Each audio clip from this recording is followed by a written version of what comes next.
Friends, ఈ video కనుక నచ్చితే లైక్ చేయండి. చాలా మంది చూస్తున్నారు కానీ లైక్ చేయట్లేదు. ప్లీజ్ అండి, ప్రతి ఒక్కరికి లైక్ ఇవ్వండి.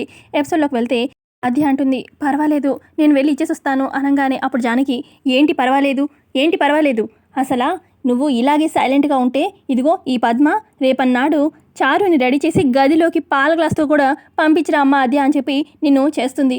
చూడు పద్మ, నీకు ఆద్య అంటే పడనప్పుడు ఆద్యకి దూరంగానే ఉండు. తను నీకు కోడలుగా పనికి రాలేదు కదా, నీకు నచ్చిన చారునే తెచ్చుకున్నావు కదా, సంతోషంగా ఉండు, ఇంకెందుకు ఆద్యని బాధ పెట్టాలని చూస్తున్నావు అని చెప్పి జానకి అంటూ ఉంటే అప్పుడు అక్కడే ఉన్న ఆద్య, పర్లేదు పెద్దమ్మ, ఆయన అత్తయ్య ఏమంత తప్పు పని చెప్పింది, జస్ట్ కాఫీ ఇచ్చి రమ్మంది అంతే కదా, అయినా మన ఇంటి పనులు మనం చేసుకోకపోతే ఎలా అని చెప్పి అత్తయ్య కదా అనింది. ఆ రకంగా అయినా నువ్వు ఇంటి అమ్మాయి అని అత్తయ్య గుర్తించింది, అది చాలు నాకు అని చెప్పి ఇక పద్మ చేతిలో ఉన్న కాఫీ గ్లాస్ తీసుకొని ఆద్య ఇవ్వడానికి బయలుదేరుతుంది. అది వెళ్ళగానే ఇక జానకి అంటుంది పద్మతోని, చూసావా పద్మ, అది ఆద్య మంచితనం, అసలా నువ్వు ఎంత బాధ పెట్టాలని చూసినా ఆద్య చూసావా, తన మంచితనం నువ్వు ఈ జన్మలో కూడా తెలుసుకోలేవు. అసలా ఆద్యని దూరం చేసుకున్నావు, చారుని నీ కోడలుగా చేసుకున్నావు కదా, నీకు ఇంకా ఇంకా తెలుస్తుంది ఎంత పెద్ద తప్పు చేశావనేది అనగానే ఇక పద్మ అక్కడి నుంచి కోపంగా వెళ్ళిపోతుంది. ఆ తర్వాత రామలక్ష్మి అంటుంది, చూసావా అమ్మ, అసలు ఆద్యని ఎంత ఇదిగా బాధ పెట్టాలని చూస్తుందో అనగానే, చూస్తున్నాను, అసలా కావాలని బాధ పెడుతుంది, ఆ రకంగా ఆయన ఆద్య త్వరగా ఇంట్లో నుంచి వెళ్ళిపోతుంది, దూరం చేయాలి ఇంటికి అని పద్మ ప్రయత్నం అని చెప్పి జానకి అంటుంది. కాఫీ ఇవ్వద్దు అని నేను చెప్పినా కూడా ఆయన ఆద్య చూడు ఎలా తీసుకెళ్ళిందో, ఇలా చేస్తూ ఉంటే పనులు అలాగే చెప్తూ ఉంటారు అని చెప్పి జానకి రామలక్ష్మి దగ్గర బాధపడుతూ ఉంటుంది. ఆ తర్వాత ఇక ఆద్య రూమ్ దగ్గరికి వెళ్ళి గది తలుపు కొడుతూ ఉంటుందన్నమాట. రూమ్లో బెడ్ మీదేమో చారు, కింద చాప మీదేమో సీను పడుకొని ఉంటారు. ఇక సౌండ్ రావడంతో చారుకు మెలకు వస్తుంది. అమ్మో ఎవరు వచ్చినట్టున్నారు అని చెప్పి గబగబా లేచి ఇక అద్దంలో చూసుకొని తన జుట్టు అంతా కొంచెం చెరుపుకుంటూ ఉంటుంది. ఇక పువ్వులన్నీ కూడా ఇక అంత పిచ్చి పిచ్చిగా చేస్తూ ఉంటుందన్నమాట. ఇక బెడ్ మీద అంతా కూడా అలా చేస్తూ ఉంటుంది. అయ్యో సీను కిందే పడుకున్నాడు, ఇప్పుడు ఎవరైనా చూస్తే ఎలా అని చెప్పి ఇక సీనుని మెల్లగా మంచం కిందకి తోసేసి ఇక కిందే ఉన్న బెడ్ ఏమో అదే పిల్లో మంచం మీద పెట్టేసి ఇక చాప చుట్టి పక్కకు పెట్టేస్తుంది. చారు మెల్లగా వచ్చి డోర్ ఓపెన్ చేయగానే, నువ్వా ఈ టైంలో అనగానే, అది బెడ్ కాఫీ ఇవ్వడానికి వచ్చాను, అత్తయ్య కాఫీ ఇచ్చి రమ్మంది అనగానే, అవునా.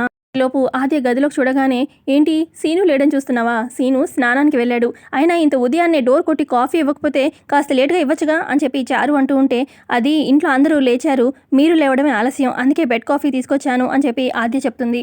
చారు అంటుంది, అయినా మాకు నిద్ర ఎలా సరిపోతుందని, అసలు నైటు మేమిద్దరం దగ్గరగా కూర్చొని చక్కగా కబుర్లు చెప్పుకున్నాము, ఆ తర్వాత బావ ప్రేమగా నన్ను దగ్గరికి తీసుకొని ఇక చాలా ప్రేమగా గడిపాము, ఇక ఉదయాన్న 5కో 6కో అలా పడుకున్నాం అంతే, ఇక నిద్ర ఎలా సరిపోతుంది చెప్పు, అయినా బావ అలా అమాయకంగా కనిపిస్తాడు కానీ తెగ చిలిపమ్మా అని చెప్పి చెప్తూ ఉంటుంది ఆద్యకి చారు. బావ చేసిన చిలిపి పనులు తలుచుకుంటే నాకు సిగ్గేస్తుంది తెలుసా, పైకి చెప్పలేకపోతున్నాను అని చెప్పి చారు అంటూ ఉంటే, పోన్లే ఇద్దరు హ్యాపీగా ఉన్నారనమాట అని చెప్పి ఆద్య అంటూ ఉంటే, హ్యాపీనా, అది చాలా చిన్న మాట, అసలు బావతో కాసేపు నేను కొంచెం ప్రేమగా మాట్లాడంగానే లేకుండా నేను బ్రతకలేను అని చెప్పి అనేశాడు అని చెప్పి సీను అలా అన్నాడని ఆద్యకి చారు చెప్తూ ఉంటే, నువ్వు నమ్మవని నాకు తెలుసులే అని చెప్పి చారు అంటుంది. పెళ్ళైన తర్వాత ఏ మగాడైనా మారాల్సిందే, ఇంకా దిగులేదులేమ్మా, ఇక నేను బావ చిలక గోరింకల్లాగా హ్యాపీగా కాలం గడిపేస్తామనుకో అని చెప్పి చారు అంటుంది. చారు అలా చెప్తూ ఉంటే ఇక ఆద్య బాధగా చూస్తూ ఉంటుంది. ఈ లోపల మంచం కింద ఉన్న సీనుకి మెలకు వస్తుంది. ఇదేంటి నేను మంచం కింద ఉన్నాను అని చెప్పి లేచి చారు చారు అని చెప్పి గట్టిగా పిలుస్తూ ఉంటాడు. ఇదేంటి ఇప్పుడే లేవాలా అని చెప్పి మనసులో ఇక చారు అనుకొని, తెల్లారిందో లేదో అప్పుడే చూసావా చారు చారు అని ఎలా పిలుస్తున్నాడో, ఏం అవసరం ఏమో చూసేస్తాను అని చెప్పి చారు లోపలికి వెళ్తుంది. వెళ్ళిపోతూ ఇక సడన్గా అక్కడ ఆగిపోతుంది. ఇక సీను అంటాడు లోపల ఉన్న చారుతోని, ఏంటి నేను మంచం కిందకి వెళ్ళా వచ్చాను అనగానే, మంచం కిందకి ఏంటి బావా, మన ఇద్దరం రాత్రి బెడ్ మీదే కదా పడుకున్నాము, స్నానానికి వెళ్ళి వస్తానన్నావు కదా, ఇప్పుడేంటి ఇలా మాట్లాడుతున్నావు అని చెప్పి చారు అంటూ ఉంటే అప్పుడు సీను, ఏంటి నైట్ కలగన్నావా ఏంటి, మన ఇద్దరం కలిసి పడుకోవడం జరగదని చెప్పాను కదా, అయినా నువ్వు నేను ఒక దగ్గర పడుకోవడం ఏంటి, నేను కింద పడుకున్నాను నువ్వు పైన పడుకున్నావు అని చెప్పి సీను అంటాడు. ఏంటి బావా నన్ను ఆట పట్టిస్తున్నావా అని చెప్పి చారు అంటూ ఉంటే, ఆట పట్టించడం కాదు, ఈ రోజే కాదు ప్రతి రాత్రి ఇలాగే జరుగుతుంది, నువ్వు మంచం మీద నేను నేల మీద, మోసం చేసి నేను ఆద్యని పెళ్లి చేసుకుంటున్నా అని చెప్పి నువ్వు నన్ను మోసం చేసి నీ మెడలో తాళి కట్టేలాగా చేసావు కదూ, ప్రతిరోజు నీకు ఇదే పనిష్మెంట్ అని చెప్పి సీను అంటాడు. నువ్వే నేను నేనే, మన ఇద్దరం కలవడం ఎప్పటికీ జరగదు అని చెప్పి సీను కోపంగా రూమ్లోంచి బయటికి రాగానే ఇక ఆద్య కనిపిస్తుంది. ఇక ఆద్యను చూసి ఇక సీను అలా వెళ్ళిపోతాడు. ఆ తర్వాత ఇక చారు మళ్ళీ బయటకు వస్తుందన్నమాట. ఇక్కడ ఆద్య ఉంటుంది. ఇక ఆద్య ఇలా అంటుంది చారుతోని, నువ్వు ఇందాక మీ శోభనం బాగా జరిగిందంటే సరిగ్గా అర్థం కాలేదు నువ్వు చెప్తుంటే, ఇప్పుడు బాగా అర్థమైంది, అసలు మనసులు కలవకపోయినా పెళ్లి జరుగుతుందని తెలుసు కానీ శోభనం జరుగుతుందని ఫస్ట్ టైం తెలిసింది. సీను మంచం కింద పడుకుంటే నువ్వు బెడ్ పైన పడుకున్నావు. చెరో ప్లేస్లో పడుకున్నా కూడా అయినా బొట్టు చెరిగిపోయింది, నీ పువ్వులన్నీ రాలిపోయాయి కదా, అయినా శోభనం జరిగిపోయింది. గ్రేట్, ఎక్కడ జరగదు, ఇక్కడే జరిగింది అని చెప్పి ఆద్య అంటుంది. నేను వెళ్తాను అని చెప్పి కాఫీ కప్పు అక్కడ పెట్టేసి ఆద్య అక్కడి నుంచి వెళ్ళిపోతుంది. ఇక అప్పుడు చారు, బావ టైంకి లేచాడు, కాసేపు నిద్రపోవచ్చు కదా, అనవసరంగా ఈ ఆద్యకే దొరికి చచ్చాను నేను, నా టైం బాగాలేదు అని చెప్పి అనుకుంటుంది చారు. పక్క ఇక కోచ్ సార్ ఏమో గ్రౌండ్లో అందరు గర్ల్స్కి ఇక ప్రాక్టీస్ ఇస్తూ ఉంటారనమాట గేమ్లో. అక్కడ ఇక రామలక్ష్మి కూడా గేమ్ ప్రాక్టీస్ చేస్తూ ఉంటుంది. ఏంటి రామా, ఏమైంది నీకు, ఫోకస్ చెయ్యి గేమ్ మీద, ఏంటి అసలు బ్యాట్ ఇలాగైనా పట్టుకునేది అని చెప్పి ఇలా చెప్తూ ఉంటే ఇక రామ కోచ్ సార్ అలా చెప్తూ ఉన్నా కూడా కోపంగా చూస్తూ ఉంటుంది. సరిగ్గా బ్యాట్ పట్టుకోదు. ఇక అందరూ ప్రాక్టీస్ అలా చూసి ఇక కోచ్ సార్, ఏంటి కమాన్ గర్ల్స్, అసలు కొన్ని రోజుల్లో పోటీలు పెట్టుకొని మీరు ఈ రకంగా ఆడితే ఏమన్నా అసలు గెలుస్తారా, కప్పు కొట్టగలుగుతారా, అసలు ముందు వార్మప్స్ చేయండి అని చెప్పి ఇక ఎక్సర్సైజ్ చేయమంటారనమాట. ఇక కోచ్ సార్ చెప్పగానే ఇక అందరు గర్ల్స్ అంతా నించొని లైన్గా వార్మప్స్ చేస్తూ ఉంటారు, ఎక్సర్సైజ్ చేస్తూ ఉంటారు.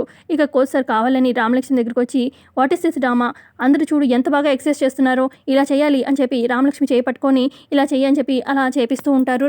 రామలక్ష్మి మనసులో తలుచుకుంటుంది, ఇంతకుముందు నేను కోచ్ సార్ని ప్రేమించాను, అప్పుడు కోచ్ సార్ నన్ను పట్టుకుంటేనే నేను ఎంతో ఆనందపడిపోయే దాన్ని, ఇప్పుడు కోచ్ సార్ పట్టుకుంటుంటే నాకు ఏమాత్రం ఆనందం కలిగించట్లేదు, ఇప్పుడు కోచ్ సార్కి ఆనందం కలిగిస్తుంది అని చెప్పి అనుకుంటూ ఉంటుంది. ఇక రామలక్ష్మి కోచ్ సార్ పట్టుకుంటూ ఉంటే చేయి విదిలించుకొని నేనే చేస్తాను అని చెప్పి ఎక్సర్సైజ్ చేస్తూ ఉంటుంది. ఈ లోపల ఇక కోచ్ సార్ పక్కకి రావడంతో ఇక కోచ్ సార్కి ఫోన్ వస్తుందన్నమాట.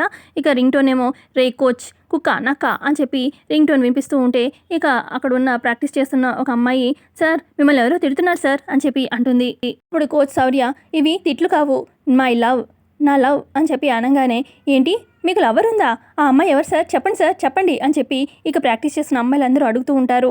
ఇక ఎక్కడ రామలక్ష్మి పేరు చెప్తారా అని చెప్పి రామలక్ష్మి టెన్షన్ పడుతూ ఉంటుంది. ప్రాక్టీస్ చేస్తున్న అమ్మాయి అంటుంది, అయినా ఆ రకంగా బూతులు తిడుతుంది, అదేం ప్రేమ సార్, అదేం లవ్ అనగానే, నా లవర్కి కోపం వస్తే ఇలాగే తిడుతుంది, కానీ ఆ తిట్లలో కూడా నా మీద ఎంతో ప్రేమ ఉంది, మిమ్మల్ని తిట్టడం ఏంటి సార్ అనగానే, అది కలుద్దామంది, నేను రాలేదు, సో అలా తిడుతుంది అనగానే అప్పుడు ప్రాక్టీస్ చేస్తున్న అమ్మాయిలు అంటారు, నిజంగా ఆ అమ్మాయి తిట్లు కూడా మీరు ప్రేమ అని చెప్పి చూస్తున్నారే, మీ లవ్ నిజంగా చాలా గ్రేట్ సార్ అని చెప్పి అందరూ అంటూ ఉంటే, అవును అందరూ నా లవ్ గ్రేట్ అంటున్నారు, మరి నువ్వేం అనట్లేదు ఏంట్రామా అని చెప్పి శౌర్య వచ్చి అడుగుతూ ఉంటాడు. రామా ఏం మాట్లాడట్లేదు, రామలక్ష్మికి నా రింగ్ టోన్ నచ్చినట్లేదు అనగానే, మాకు మాత్రం భలే సరదాగా ఉంది సార్ మీ రింగ్ టోను అని చెప్పి మిగతా ప్లేయర్స్ అంటూ ఉంటారు. ఇక రామలక్ష్మి కోపంగా అక్కడి నుంచి వెళ్ళిపోతుంది. ఆల్ ది బెస్ట్ సార్ మీ లవ్కి అని చెప్పి మిగతా ప్లేయర్స్ చెప్తూ ఉంటారు. పక్క సీను చారు రెడీ అయిపోతారనమాట. ఇక మిగతా ఫ్యామిలీ మెంబర్స్ కూడా అందరూ రెడీ అవుతారు. ఇక పూజ చేద్దామని చెప్పి అందరూ ఇక పూజ గది దగ్గర నించుంటారనమాట. ఇక పద్మ అంటుంది, వదిన నువ్వే కొత్త కోడల చేత దీపం పెట్టించాలి అనగానే, మీరున్నారుగా మీరు చూసుకోండి అని చెప్పి జానకి అంటుంది. అప్పుడు పార్వతి అంటుంది, అదేంటి ఈ ఇంటికి పెద్ద కోడలివి, అన్నీ నీ చేతుల మీదుగా జరగాలి అని చెప్పి పార్వతి అంటూ ఉంటే, అవునవును నీ చేతుల మీద ఏ జరిగినా కూడా అంతా మంచిదే అని పార్వతి చెప్తూ ఉంటుంది అని చెప్పి చారు వాళ్ళ అమ్మ అంటూ ఉంటే, అప్పుడు శివరాము, అవునవును ఇవన్నీ అన్నీ చేయించాలి, కానీ మా వదిన కోరుకుంది మాత్రం జరగకూడదు కదా అని చెప్పి అంటాడు. పద్మ, కొన్ని జరగలేదని వదిన్ని అన్నిటికీ దూరం పెట్టమంటావా ఏంటి, వదిన నువ్వు కానివ్వు అనగానే, సరే అని చెప్పి అంటుంది. అమ్మ చారు దీపం వెలిగించు అనగానే ఇక చారు వచ్చి దీపం వెలిగిస్తుంది. ఆ తర్వాత, రే సీను నువ్వు కూడా దీపం వెలిగించు అని చెప్పి అంటూ ఉంటే ఇక సీను కోపంగా చూస్తూ ఉంటాడు. ఇప్పుడు పార్వతి, సీను వెలిగించు అని చెప్పి అంటూ ఉంది. ఇటు పక్క చారు వాళ్ళ అమ్మ కూడా, అల్లుడు గారు వెలిగించండి అని చెప్పి అన్నా కూడా ఇక సీనుకి ఇష్టం ఉండదన్నమాట. ఇక అలాగే నించొని చూస్తూ ఉంటాడు. ఇక ఎపిసోడ్ ఎక్కడికి ఎండ్ అవుతుంది.